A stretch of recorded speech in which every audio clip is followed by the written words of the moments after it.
your message for the youth of today? To everyone who's listening today, to the youth of this generation,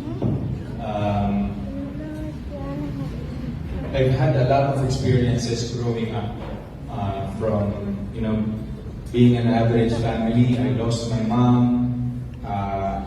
I didn't finish school so I can work for my family. Maswerte po kayo, yung generation ngayon. Maswerte kayo dahil ang dami ng resources na available at your disposal.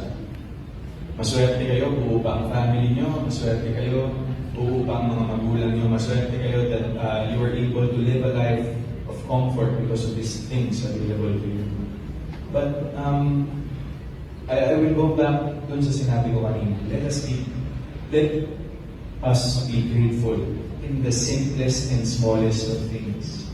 Be grateful sa mga maliliit na bagay na meron kayo sa buhay niyo.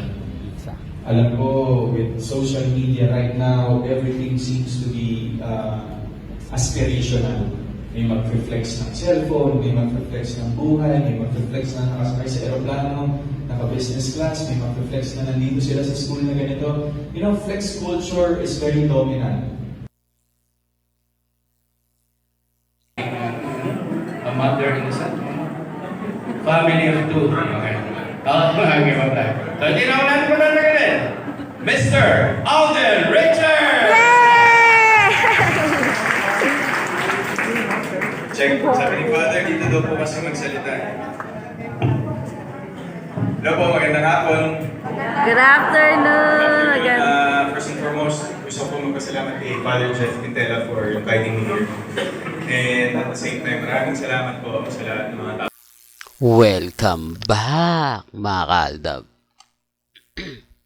Ito na naman po ang inyong lingkod, si Mr. Destiny. Sa mga updated po, ito po yung December 9 na sinasabi nga po natin na magkaroon nga po ng kumbaga spiritual, di po ba? Sabi ko nga po sa inyo, mga kaaldab, nakakatuwa po dahil maraming umaten, maraming napuno, maraming dumalo, mga kaaldab. Nagpapasalamat naman po tayo at napakaganda nga naman po ng message ni Alden Richards na talagang kukurot po sa mga puso po ninyo. Sabi ko nga po dito po sa channel ni Mr. Destiny, lahat naman po ng update na mga gusto niyo pong marinig, relax lang po kayo, maging matatag, maging kampante. Alam niyo naman po, sa channel ni Mr. Destiny, marami talagang basher. Hindi naman po talaga nawawala yan. Kahit saan naman po, di po ba? Maganda, pangit yung sabihin mo, hindi nawawala yung pambabash. Normal na lang po yan. Di po ba? Sabi ko nga po sa inyo, kasama na nga po talaga yan sa social media. Di po ba? Yung mga issue na binabato, yung mga issue na sinasabi po nila, relax lang po kayo. Maging kampante lang naman po kayo, mga kaaldab. Sabi ko nga dito sa channel ni Mr. Destiny, kung ano lang po yung latest, kung ano lang po yung trending, doon lang po tayo.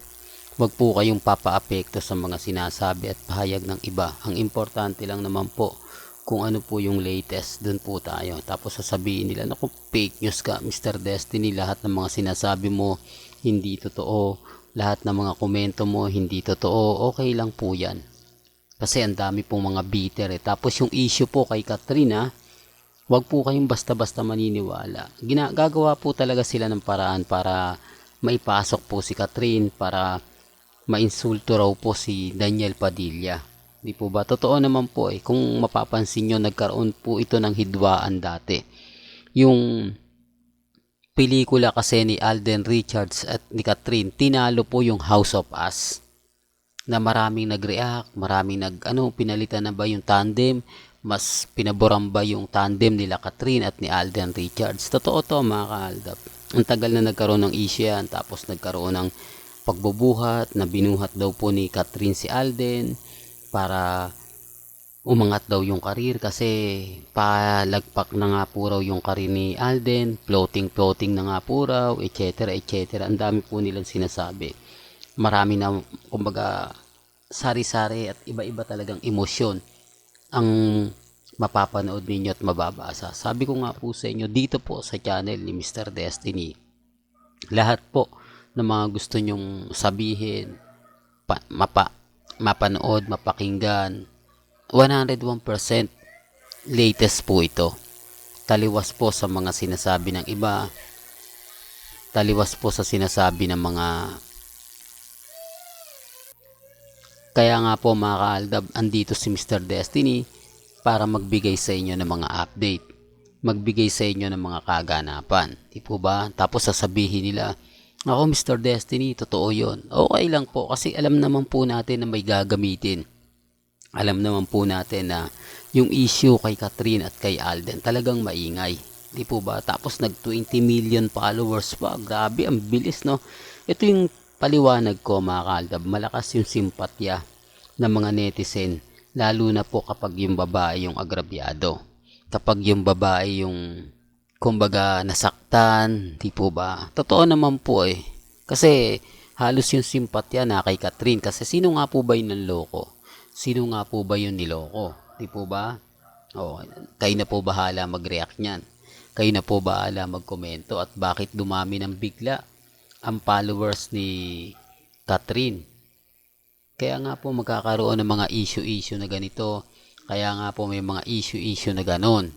Sabi ko nga po sa inyo, dito po sa channel ni Mr. Destiny, kung ano lang po yung latest, kung ano lang po yung trending, doon lang po tayo. Kaya wag po kayong maniniwala basta-basta sa mga sinasabi at pahayag po ng iba. Totoo naman po di po ba? Tapos yung papakalat nila hindi nga po maganda at hindi kaaya-aya. For the record lang po. Kaya nga po dito na lang tayo kay Mengay di po ba? Na kahit anong sabihin po nila na hindi sila magkasama, okay lang po yan. Antayin na lang po natin kung ano nga po ba mangyayari. Sabi ko nga po sa inyo, baka magulantang na lang po kayo na may annulment na nalalabas. Oops, issue na naman yan, Mr. Destiny. Alam mo, kaya ka binabash Kaya ka lagi pinag-iinitan sa mga pahayag mo na imposible naman. Okay lang naman po. Kasi kung titignan nyo naman po, di po ba? Tama naman po yung mga sinasabi natin. Tama naman po yung mga pinapaliwanag ko. Hindi lang po nila gusto dahil si Mr. Destiny nga po yung nagbabalita. Hindi nga po nila gusto kasi may mga bagay-bagay nga po na kapag ako nagsalita talagang ramdam nila yung sakit. Remind ko lang po yung mga sobrang apektado po sa mga sinasabi ko. Totoo naman po Kita nyo nga po ba walang pansinan ngayon?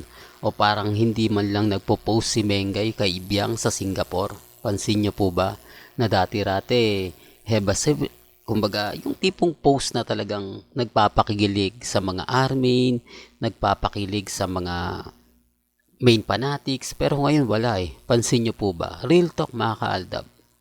Tapos may mga ganap na si Mengay lang po talaga yung mag-iisa. Tapos pansin nyo po ba yung OOTD ni Alden? Kulay blue. Tapos black. Tapos eto kay Mengay. Kaya nga po, sa punto na to, mahirap po talaga mag-react. Mahirap magkomento. Lahat kasi ng sabihin ko, hindi po bumabagay. At laging Peter daw po ako. Delulo, Mr. Paasa, Kulto, Mr. Throwback, lahat po ng mga masasakit binabato sa akin. Kaya nga po, bahala na po kayo mag-react dyan Bahala na po kayo magkomento kung ano yung sa tingin po ninyo, kung sino nga po ba nagsasabi ng totoo o fake news. Di po ba napakaganda lang naman pong pag-usapan na yung issue po kay Catherine, kay Alden, kay Ibiang, kay Arjo, talagang 101%. Di po ba? Kaya relax lang po kayo. Maging kampante lang po kayo. Kaya nga po ako matatag Hindi basta-basta nagpapa-apekto, hindi basta-basta nagpapatinag. Sa mga nagsasabi na move on na kayo Mr. Destiny, tapos na yung boxing, wala nang aldab, okay lang naman po. Hindi ko naman po kayo pinipilit Kung yun po yung sa palagay po ninyo at kung sa tingin po ninyo yun tama, nire-respeto ko naman po kayo at ginagalang. Walang gandito na lang po ang ating latest updates. Kaya kung gusto nyo pa po ng pinaka-latest at sariwang update, abay tumutok lang po kayo dito po sa channel ni Mr. Destiny para updated po kayo sa mga latest at sa mga bagong video po na ilalabas po natin maya-maya lang. Hanggang sa muli, salamat po sa panonood at pakikinig.